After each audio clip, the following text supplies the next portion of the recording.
Hello, everyone, and welcome to today's webinar, Providing Meaningful Support for Principals. My name is Andrew Ujifusa, and I'm an Assistant Editor for Education Week. And today's webinar has been sponsored by Scholastic.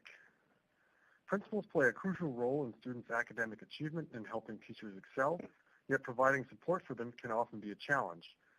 Today's guests will share effective strategies administrators can use to help principals, and how principals in turn can take what they learn from administrators and use it in their schools. Now I'd like to introduce our guests for the webinar today. We have with us first Julio César Contreras, Instructional Leadership Director for Tulsa Public Schools in Oklahoma.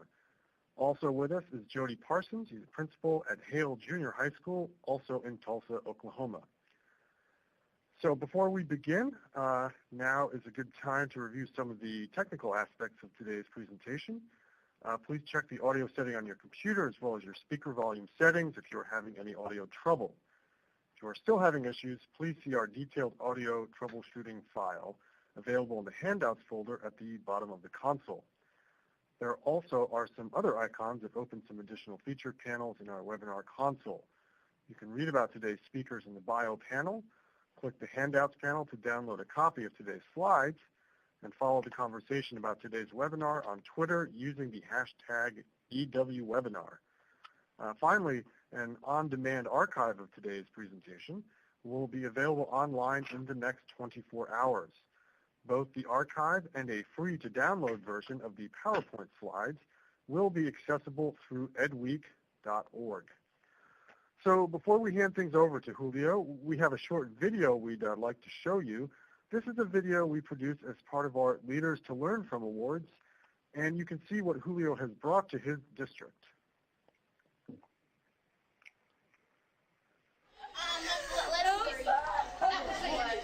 I truly believe that the principals are the most important people to lead. This is something that is invaluable because you're constantly touching leaders who are touching teachers who are touching students. That's the gem of it. How are we asking the students to engage in this? I really invest myself in trying to ensure that I'm building great schools, great communities, and supporting principals. My support is also being an advocate for them and looking at the work with them and never releasing my principal hat or the teacher hat to then think about what is it that the student needs, where else do I need to go and search for support. They're the ones that are in the building, so when I'm in a school and I'm working with principals, I'm calculating and making sure that how I'm spending my time is worthy of their time, because they have a ton of things to do. As a principal, I remember there's a number of things that come my way, and it's easy to get distracted. When I spend time with them, I'm conscious of, okay, how do I serve this principal as a partner in this moment to make sure that we stay focused on the right priorities. We have a lot of support in terms of truancy. We're all advocates for our children. Every little bit counts, and valuing people, valuing the work that they do, and working in concert, it's important for us. Every day that I visit with the principals, I walk out learning something more about myself and about how I can improve my work to support them to be a stronger leader.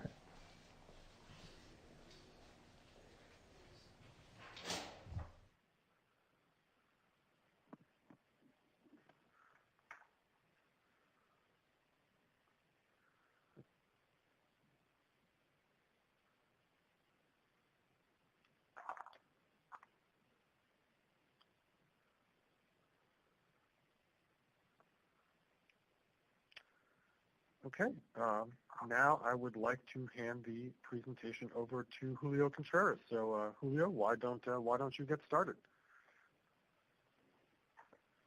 Good afternoon, everybody. I first would like to say thank you so much for making the time out of your busy day to join us online for this learning.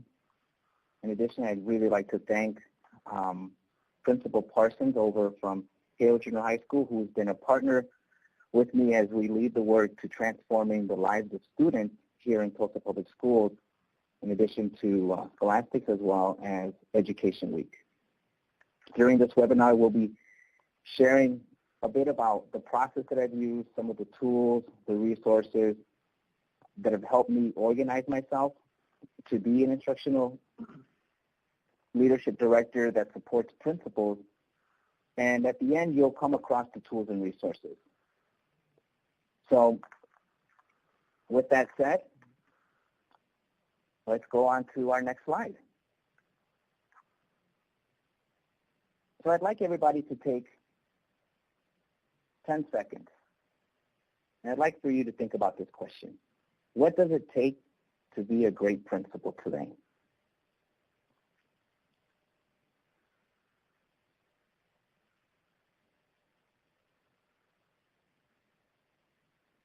So I'll bring you back. Chances are you had a number of items run across. And when we look at this next list, these perhaps some of the items that you identified are also on this list. So some are some very strong executive skills, culture building. I see one of our attendees also put out growth mindset, definitely. Someone that can set a vision, you know, coach. And what this really tells us is that the needs to be a principal are vast. They are never ending. Which leads us to our next and really big question. So how do we ensure principals are supported to be the best leaders they can be?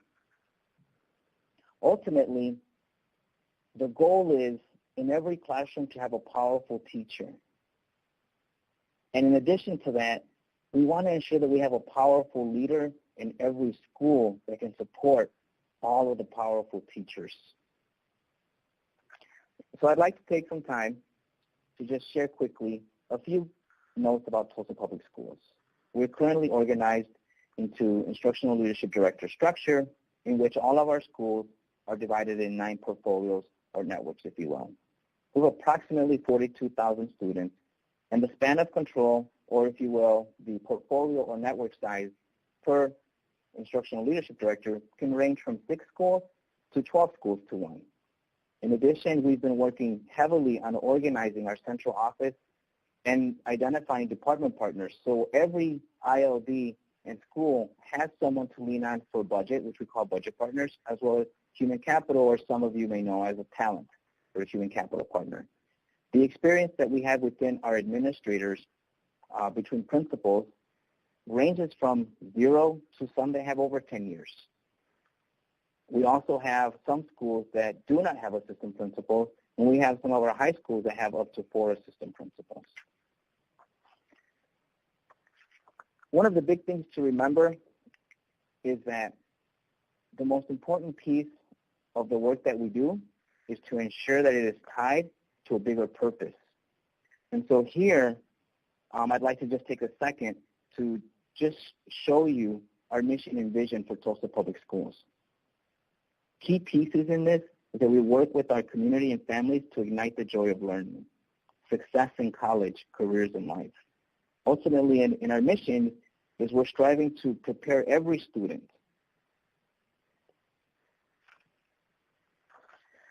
So when I think about the mission, the work, and supporting principals, I ground the work that I do around a core belief, and that's that every school deserves a great leader. And so some of the pillars or key ideas that I work myself around is teach versus tell. Inspect what you expect. Observe and listen to coach. Differentiate the support according to the site and to the leader. Throughout the webinar, I'll touch lightly on these, as well as Principal Parsons will be who is also joining us, will also relate to some of these. But it's important to think about these key ideas and reflect on how are they used to inform the work when you are supporting or working with your principals, and when principals are also supporting and working with their assistant principals.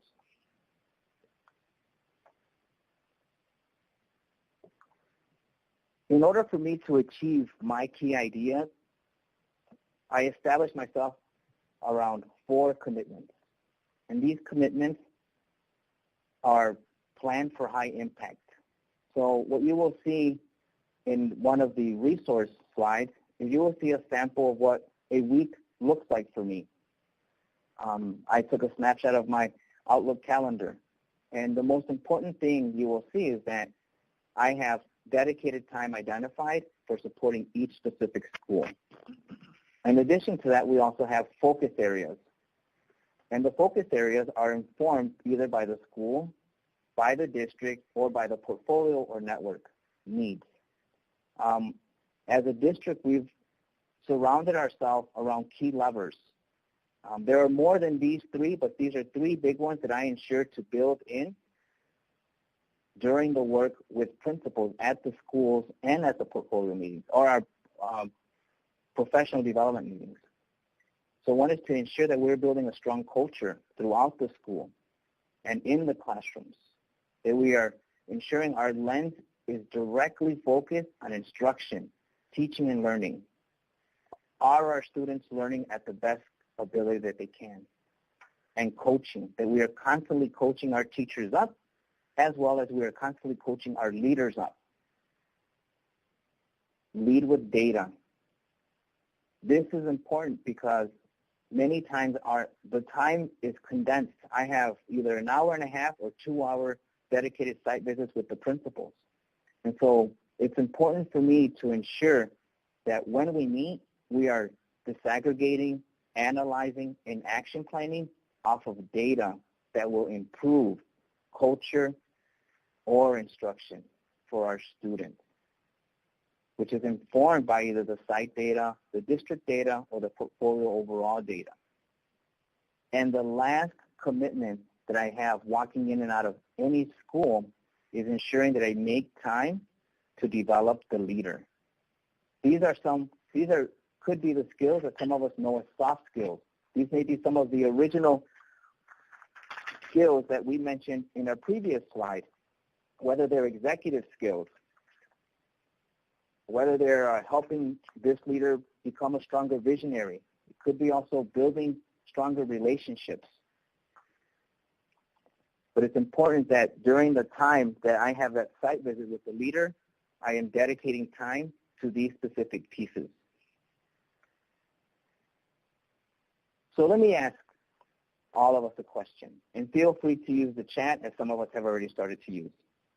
As a district, have you defined what % of time is protected for one-on-one school leader support?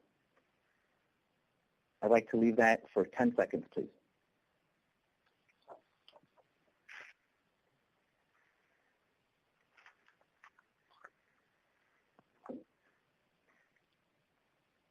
Okay, so let me bring you back.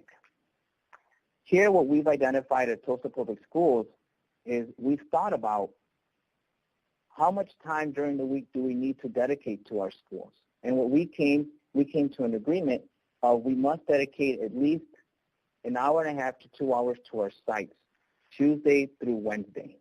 Some of us that have more schools may see a full day of site visits for Tuesday through Wednesday. And what that also means is, as if you recall, is it requires for all of our partners, internal and external, our departments and our central office to be conscious of when they are requesting to meet with instructional leadership directors or the people that are supporting the principals, that they are also mindful of scheduling time outside of the site visit time.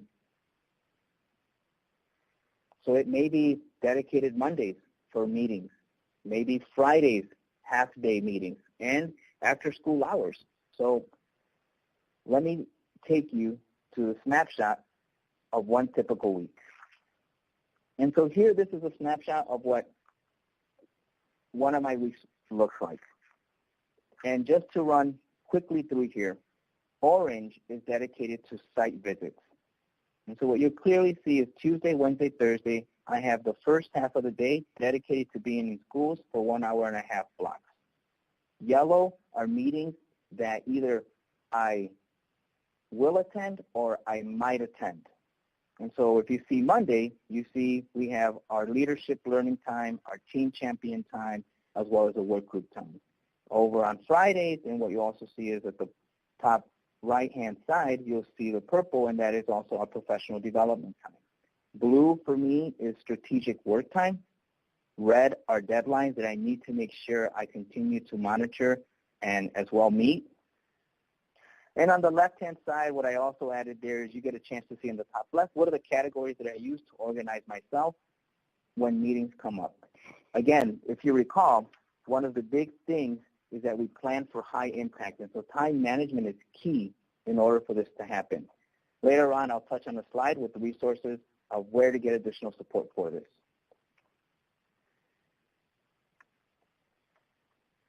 So in this next slide, I'd like to invite you to think about this question and join me in responding to this poll. You'll have 15 seconds to answer this. And the question is, as a principal supervisor, how do you spend your time? Conversation in the office, reviewing data and defining next steps, walking through classrooms, schools, inspecting teaching and learning, or all of the above? I see that we are still answering. Forgive me for that. I accidentally clicked over, so I'll reset that 10 seconds.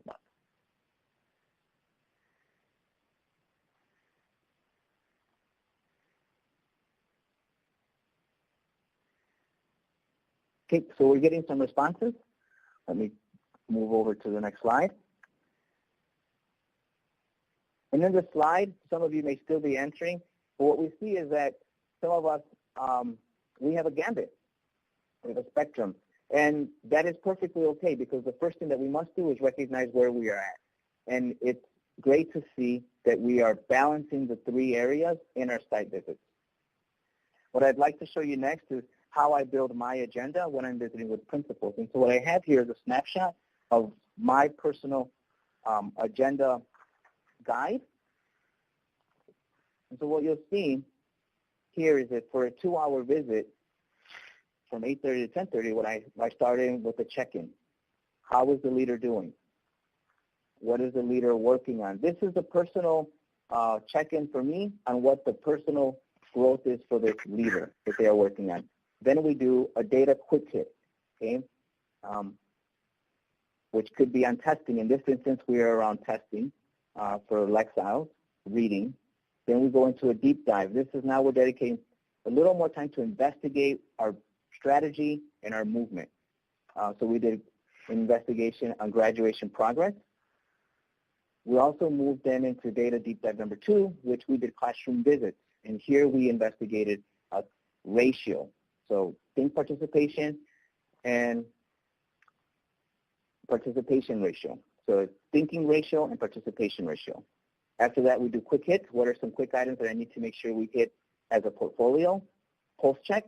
What are some additional supports or needs that the leader needs for me to help them succeed that may have not been covered in our agenda visit? And then is task and follow-up. We have to make sure that we are both on the same page of what is needed next. So during the site visit, when I'm working with principal, I'd like to introduce to you, if you haven't come across this resource, is blended coaching. And I have the information on one of the slides.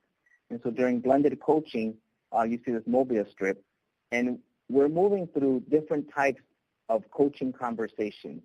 At certain times or intervals, I may be very instructional, where I am supporting the leader on what to do next and thinking through what are the next steps are, guiding that conversation directly. At other moments, I may be facilitative. And if I am facilitative, I am supporting this teacher by asking the outside questions of what additional the leader may need to think. So in this instance, you're in a conversation, depending on what stage I am in the agenda, I may be in an instructional sense because it may be a leader that doesn't have experience with a specific portion in culture or a specific portion in instruction. And in another side, I may be facilitative because this leader may have a lot of experience in establishing culture and just needs a little different support of a different lens. It goes to say without least that the most important piece is that we couch our feedback to leaders in a very structured way. Tulsa Public Schools has done work with Relay Graduate School of Education, which many of you know through Paul Bambrick, Leverage Leadership, or Driven by Data. And so the framework that is also adopted by us when we visit with our leaders is to ensure we communicate praise, ensure we use probes, to narrow our action step, move into an action step, build time for practice in a safe place with our leader, collaboratively, elbow-to-elbow plan what are the next steps, how will it look, and establishing a follow-up. For those of us that want to know more about this, I highly encourage that you engage the book, Leverage Leadership. The next piece that I'd like to really stress is that in the end, what matters most is that we're improving teaching and learning. And so when I look through the work that I do, I walk out every single day reflecting on what can I do better and how can I support my leaders so they can be the best leader that they can be in their buildings and for their students. One question that really comes up when we talk about leading with data is, how do you inform your data points? So I have a quick slide here.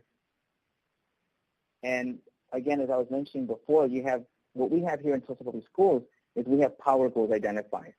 And so our power goals really center around improving literacy, improving math proficiency, increasing our graduation rate, and reducing truancy, as well as improving our attendance. We also have a culture rubric that we've adopted in Tulsa Public Schools and modified from Uncommon Schools and North Star.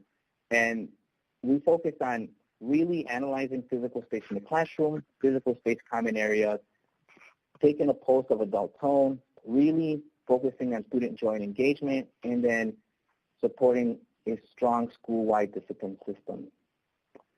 The other piece that is very informative about this is that rubrics. So our teachers have an evaluation cycle that they experience. So do our principals and assistant principals. And so these data points are critical to ensure that we are looping what we are doing to a strong impact. Is what we are doing making an impact with teaching and learning? Are we improving our teachers? Are we improving our students? One of my final thoughts that I really would like to pass to you as I think about the work that I've done and continue to do alongside with you all is that the best support we can provide school leaders is to help them know their true self. I see I have a typo there. But we help them know their true selves by what is great, what is growing, and how do we get there. There is a slide that shares inventories that you can use with your leaders or you can use by yourself to get a sense of what is your coaching style, what is your go-to leadership style. Of course, I also include strength-based leadership and then VIA character strength survey. At this time, I'd like to pass it on to Principal Parsons. Oh, actually, I'd like to pass it back to Andrew. Yes, before we go to Jodi, we've got a quick message from our sponsor, Scholastic.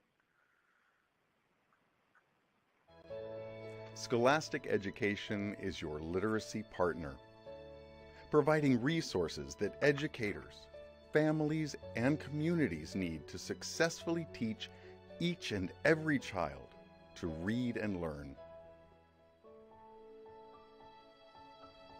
Scholastic, open a world of possible.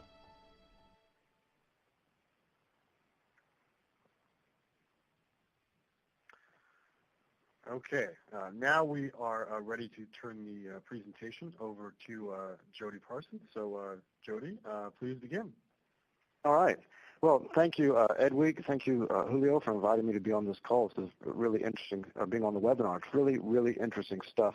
Let me tell you just introductory a little bit about myself and then the school that I serve. I'm Jodi Parsons. I've been an educator for 13 years, all in Tulsa Public Schools. I taught English at the secondary level for 9 years. I was an assistant principal in this feeder pattern, the same area of schools where I am now, for 3 years, and this is my first year as a building principal. Hale Junior High is the school that I serve. We are 100% free and reduced lunch. 1/3 of our student population is on an individual education plan, so for special ed status. 1/3 of our population are English language learners. And so we have some challenges there and some things to overcome and work with, and definitely need support in those areas. There's kind of three categories I'm going to speak to today. One, my top needs as a principal. Another is the support that I received from Mr. Contreras, my ILD, and then some of the coaching that I've experienced throughout this year.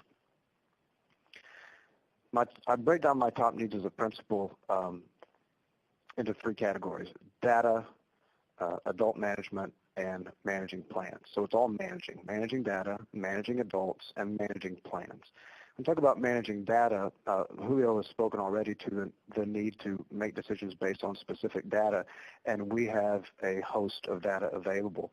And so some of that data as an assistant principal I touched and used regularly, and some of it I did not. But we have attendance data that we can look at daily, suspension data that we can look at daily, common formative assessment data that we can look at. We have 3 yearly check-ins for reading and math, SRI, what we call SRI and SMI tests.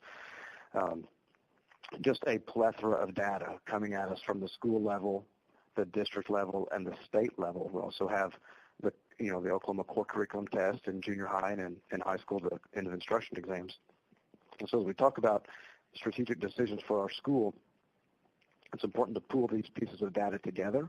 But each piece of data that I've mentioned has a separate interface and a different way to access it. And so Julio helps me understand how to navigate all of these, to pick the data, and then to decide which data is relevant to which decision, right? You can't use all the data all the time, but you can't make decisions without any of the data at any time. You have to inform your decision making based on the data that you have, and that data has to be relevant to the decision.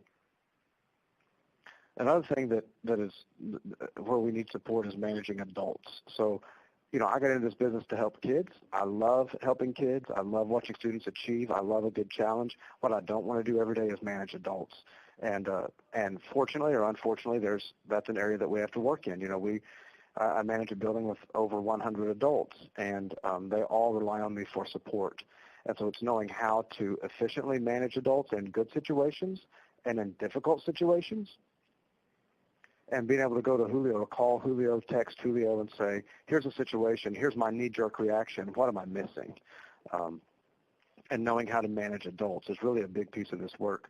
Also managing plans. I have plans for school improvement, plans to improve culture, plans to improve achievement, plans to improve staff development, and then a strategic plan. One thing I really wanted to do was have focus areas, and the second part of this year, Julio and I have spent time together developing a 3 to 5 year strategic plan for my school. I could not do that without another set of eyes, particularly those of a coach, to look at what's going well and what needs to be improved. The second area is ILD Supports. Julio alluded earlier to the relay structure. We were fortunate to attend Relay this year, a year-long fellowship where we spent 2 full weeks in the summer, and then we've gone back a total of 12 days throughout this school year. Not everybody has this unique opportunity, but if you can find it and use grants to go to them, it has been a game changer that Julio and I were able to attend this intensive professional development together. And I'm not just suggesting the one we went to was the only one. Any professional development that a principal and a principal manager can attend together really helps focus the learning.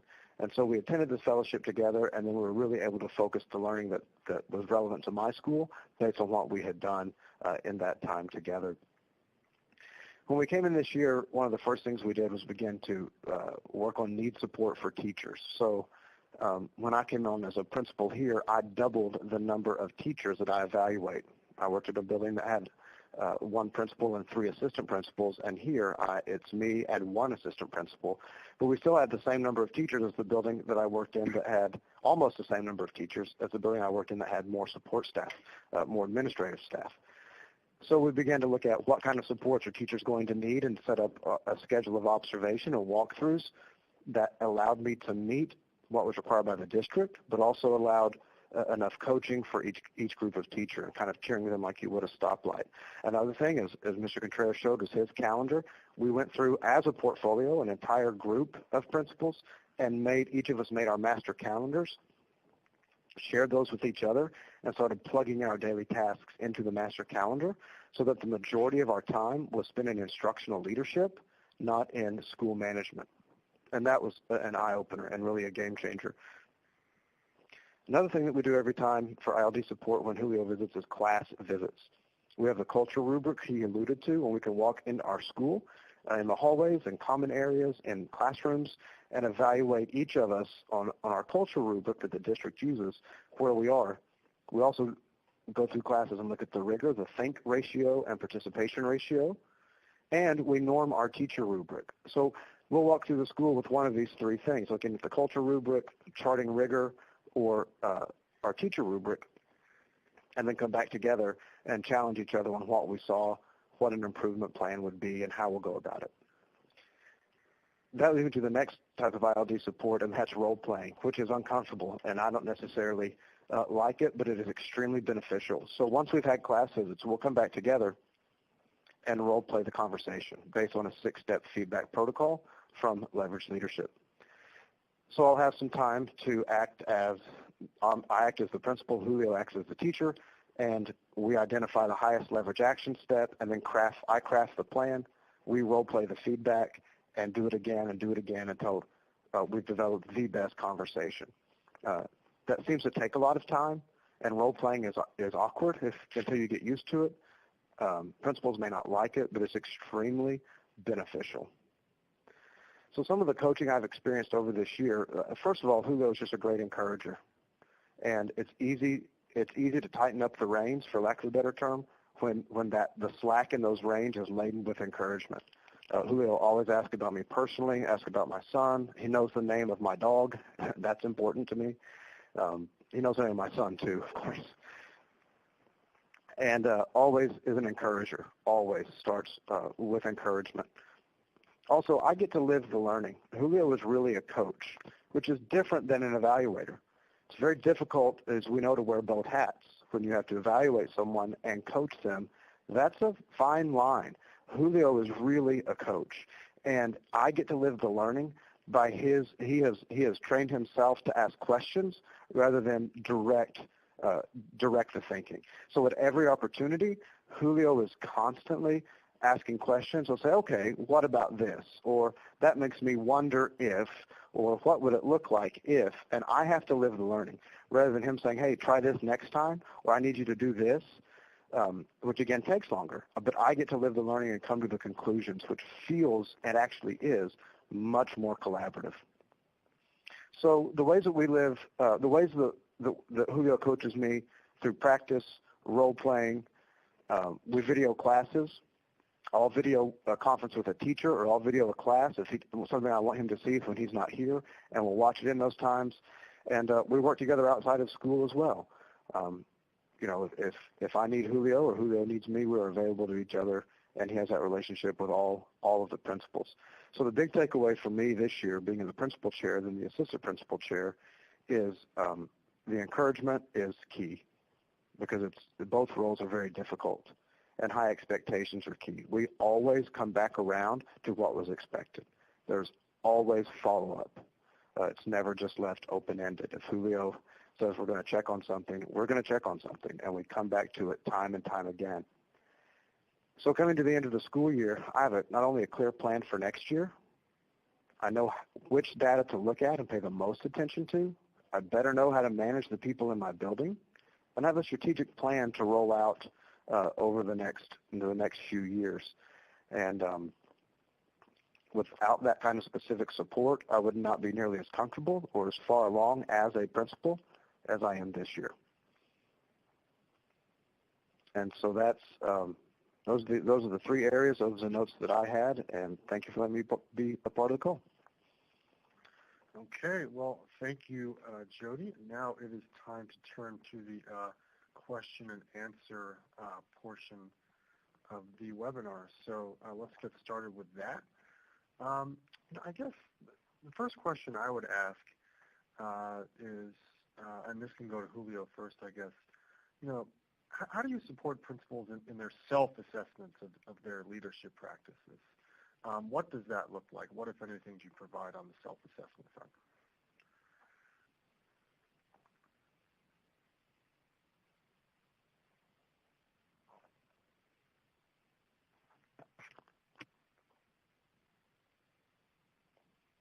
Do we have Julio? Hello, everybody. Sorry about that. I was still on mute. No problem. So, did you hear my question? I did. Okay. And part of what I'd like to say is thank you for that question. And at Tulsa Public Schools, we've partnered with McCrell, and McCrell is the guide for our evaluation system for administrators. We use that evaluation structure 2 times during the year, and then at the end as a summative. But throughout that, we are also able to use it as a self-assessment. So there's one point where I build in with my leaders to have them do a self-assessment when I also rate them, and then we come together and look at artifacts, look at where we rated each other to define where the leader is at and what our plan is. When we do the second check, we then also go back and look against our milestones that we identified to measure progress. I did mention earlier that there is a slide labeled tools, and on top of that, I use additional inventories, which were the character strength survey, the strength-based leadership, reframing organization inventory, and supervisory belief. These 4 I use during the year to also help my leaders get to know themselves, and for me to get to know them as we work together. And so when we layer these on top of each other, this informs what my support needs to be and how it needs to be differentiated by each leader. Okay. Jodi, any thoughts on that in terms of when you do these self-assessments?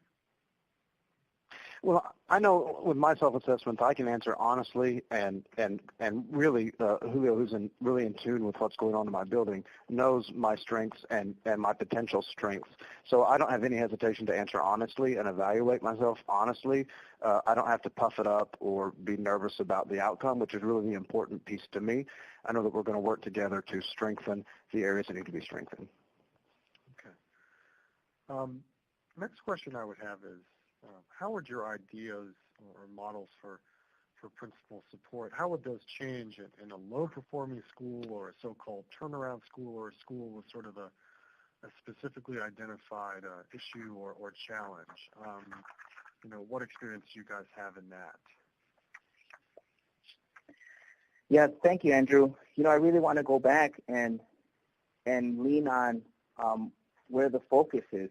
And so we really want to make sure that we have a powerful leader in every school. And what that requires us to do is to make sure that we are focused around building culture, building instruction, as well as developing a leader.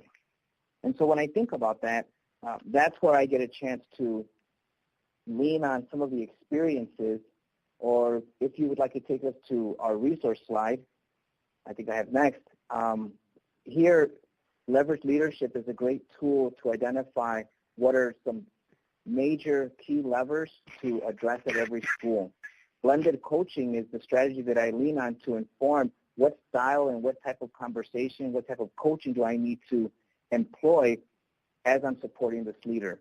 Driven by data is really the key for me to make sure that I am honing in our conversation on what matters most to school leaders. Aside from that, we also have our principal supervisor standards from the University of Washington, and I have the links there, and then you also have principal support framework by the Center of Educational Leadership. But when you put all of these together, it becomes more personal to what does the site need in order to grow the school and grow the students and the leaders of the school. So in that response, the topics don't necessarily change, or the focus don't change. What does change is the type of style that is employed as I'm supporting each different leader. Okay. Julio, I know that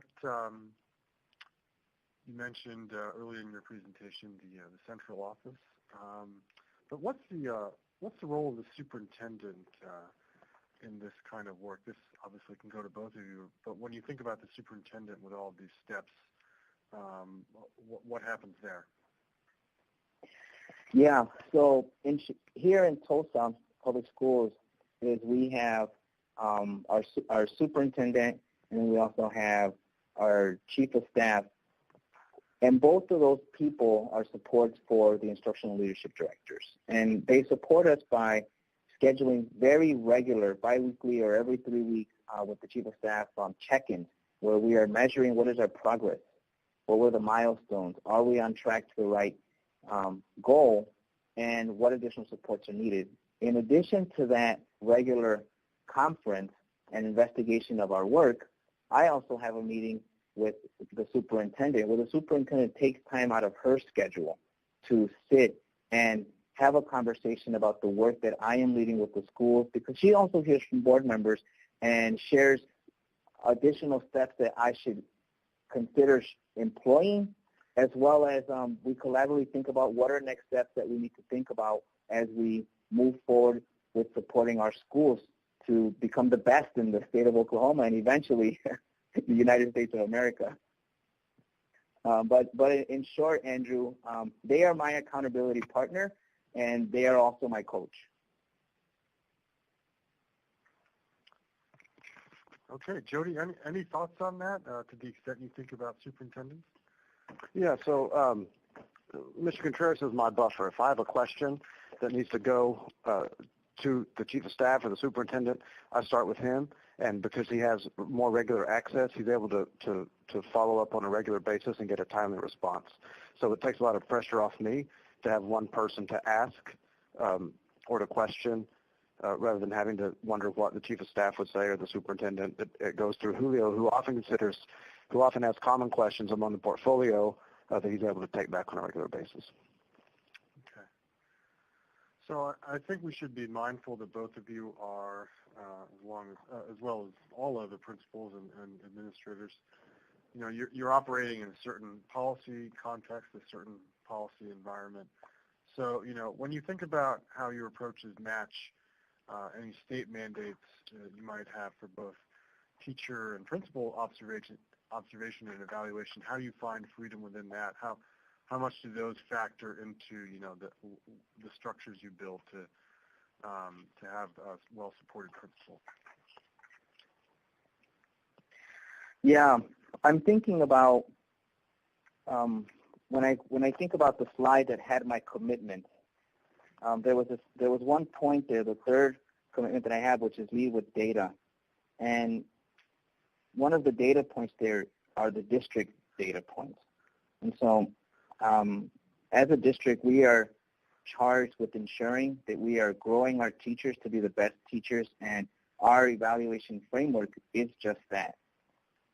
So, as Principal Parsons was mentioning, when I visit sites, we make time to visit classrooms. We pre-identify classrooms that we want to see. We talk about what are some focus that we need to really concentrate on and figure out a plan for developing our higher performing teachers, our newer teachers, our teachers that are maybe struggling with classroom management, or maybe a small part of in using some of the Teach Like a Champion strategies. So when I look at the need that I have with my portfolio, one of the data points that I also look at is my network data. I pull the teacher evaluation for all of my schools, and I see what trends do we have across a different indicator and use that to inform what is our strategic focus. Consequently, for us, in our portfolio, out of more than 40 indicators, 20, what we have is two specific ones that we have honed in on is involving all learners, as well as strengthening literacy. And that was informed by the data that we had from leaders visiting classrooms and me also visiting with them throughout the school. Okay. So, Jodi, I guess this question can go to you first, but Julio, you can also follow up.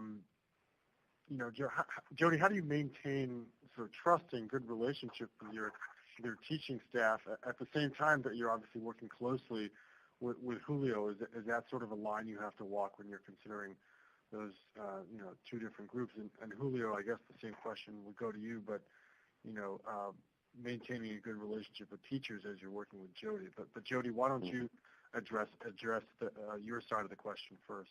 Sure. Very, very good question. We do have a 20 indicator rubric. One thing that I do personally is develop small items related to that rubric. So you can't coach and give great feedback in the 6-step feedback protocol on 20 items all at one time. You have to pick the most specific thing. I share those with Julio, and we know what they are walking into a classroom. What's the teacher's growth goal? What is the teacher working on? What should we see? Julio was here so much, and every time he's here, we're in classrooms. So there's no fine line to walk. Julio knows the teachers' names. He encourages them. They know him. They know who he is. They know his role. And to see him in the classroom is common.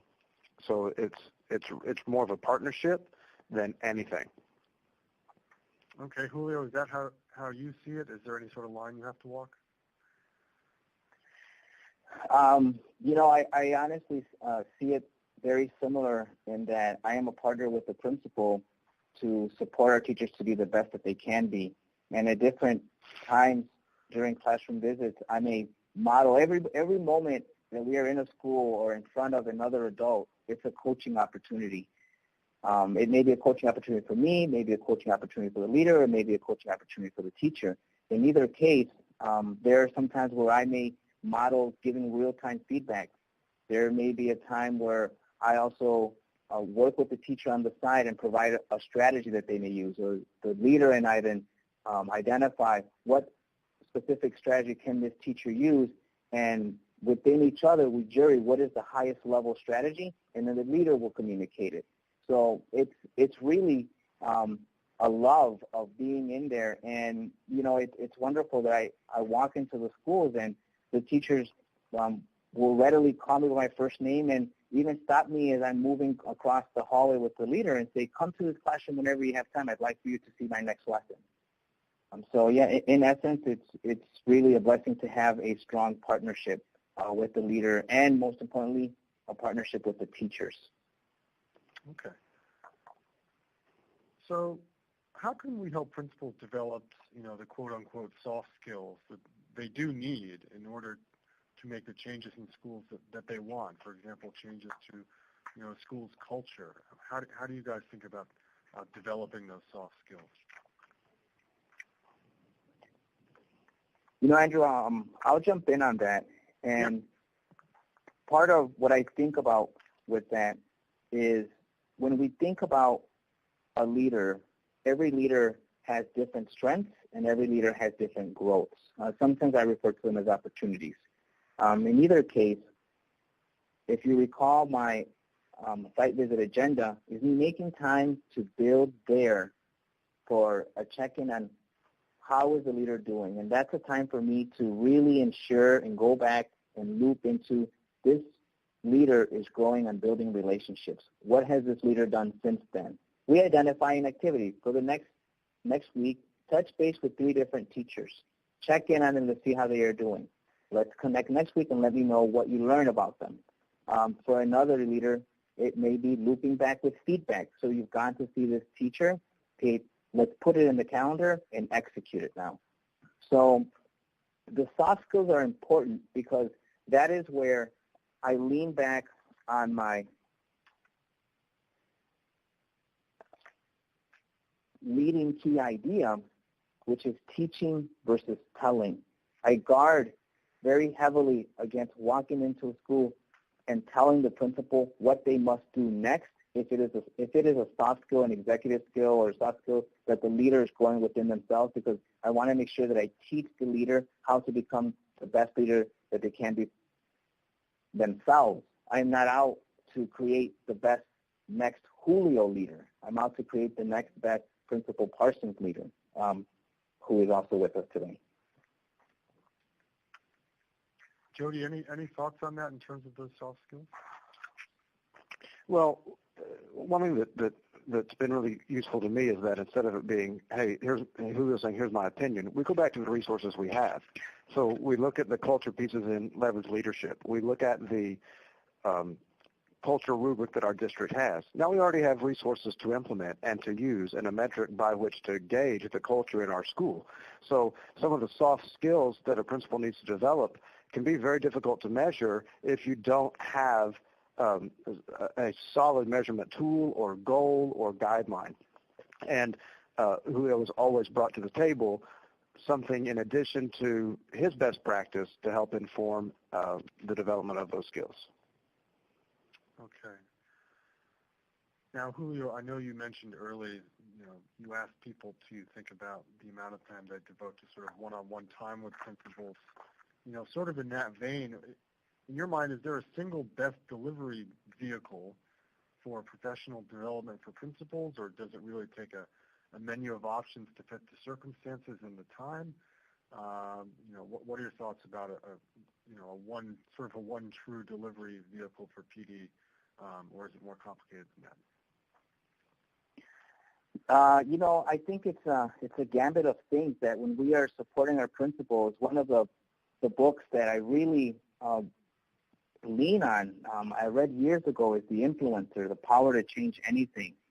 And with that book, as well as Mindset, and what those books really help me set my lens on is that people learn in different ways.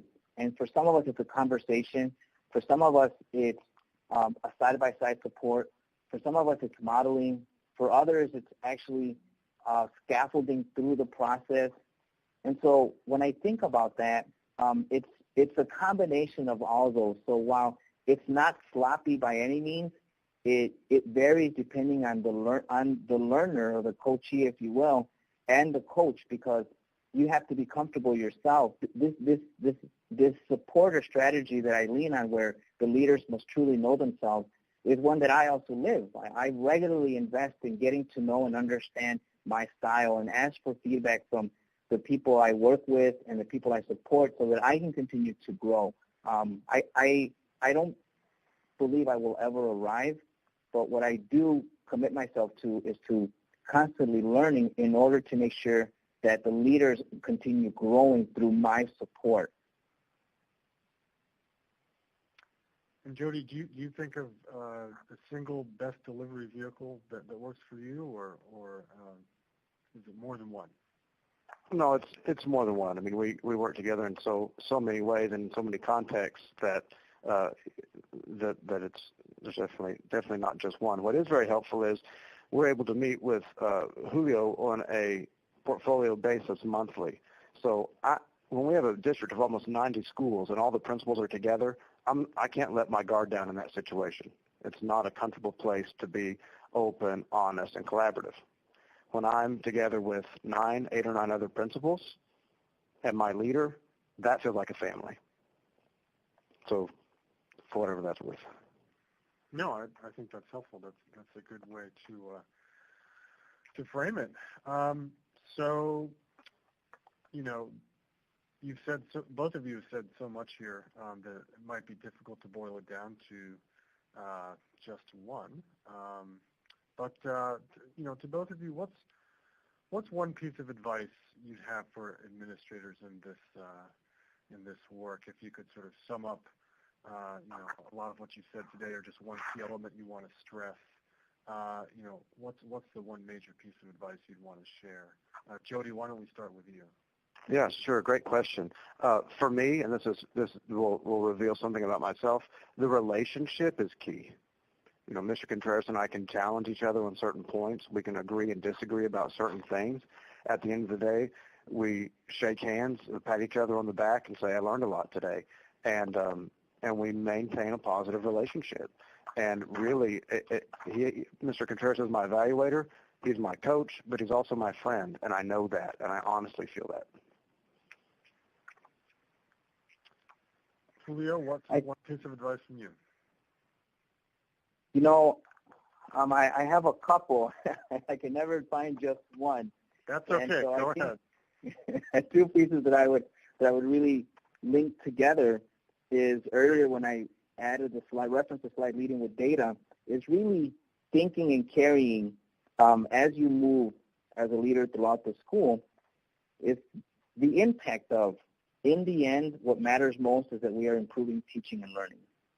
And so one of the questions, very deep questions that relay graduate school of education offers up, and I have never been able to release, is if we do this, can we still fail?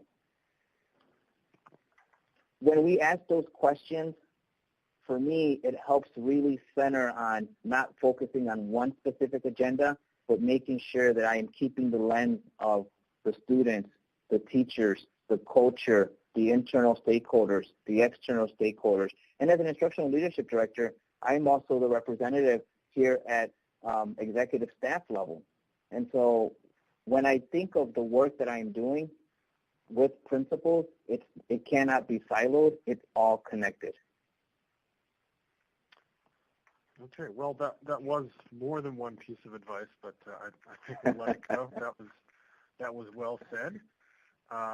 So unfortunately, we are just about out of time for our question and answer session. Right now, we have a quick message from our sponsor, Scholastic.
Okay.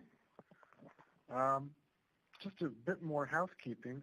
First, you can see up on your screen where you can contact both Julio and Jodi. In addition to email, they both have Twitter, so you can see their Twitter handles there. They're both social media savvy, so you can contact them and interact with them directly on Twitter. And as the slide says, they would love to hear from you. They managed to say a lot today, but I'm sure they have even more to say about helping principals improve and supporting principals. So just a bit more housekeeping. We'd like to remind you that if you'd like to watch today's presentation again, an on-demand archive will be made available through edweek.org within the next 24 hours. You can also visit edweek.org to find articles that explore today's topic. Okay, I think that wraps it up. Thank you, Julio, and thank you so much, Jodi, and everyone who took part in today's webinar. Thank you, everybody.